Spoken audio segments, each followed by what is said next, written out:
நம்ம ஆளு சனாதனத்தை ஒழிக்கிறேங்கிறவர். ஆணவ கொலை நடந்துருச்சுன்னு வச்சுக்கோங்க, உடனே இப்படி ஒரு வார்த்தை போடுறாரு திருமாவளவன்.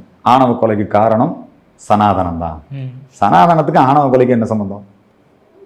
சனாதனம் தர்மம், ஒன்றே குலம் ஒருவனே தேவன் என்பதை வலியுறுத்துவதுதான் சனாதனம்.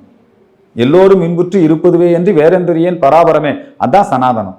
காக்கை குருவி எங்கள் ஜாதி, நீல் கடலும் மலையும் எங்கள் கூட்டம் அப்படிங்கிறதா சனாதனம். சனாதனத்துக்கு சாதி மதம் கிடையாது. சனாதனம் என்பது நம்முடைய அற்புதமான வாழ்வியல். இந்து தர்மம், இந்துத்வா அப்படிங்கிறது ஒரு வாழ்வியல். அது வெறுப்பு பிரச்சாரம் அல்ல. ஆனால் இந்த திராவிட இயக்கத்தினுடைய குழந்தையாக இருக்கக்கூடிய திருமாவளவன் சொல்றாரு, சனாதனத்தினாலதான் ஆணவ படுகொலை நடக்குதுன்னு.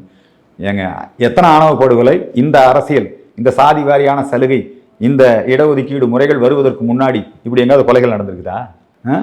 இதெல்லாம் வேண்டுமென்றே ஒரு வெறுப்பு பிரச்சாரத்தை கட்டமைக்கிறார்கள். அதுவும் குறிப்பாக ஹிந்துக்களை குறிவைத்து. இப்படியெல்லாம் நம்ம குறிவைத்து பேசணும்னா இன்னொரு விழா, அகரம் ஃபவுண்டேஷன் விழா திமுக விழாவே நடக்குது. அகரம் ஃபவுண்டேஷன் விழாவை திமுக விழாவை மாத்திட்டாங்க. இப்போ அது மாதிரி தான் இந்த கம்பன் விழாவையும். பாருங்க எப்படிப்பட்ட அரசியல் யுக்தி, அவங்களுடைய பிரச்சார ஸ்ட்ராட்டஜி எப்படின்னு பாருங்க.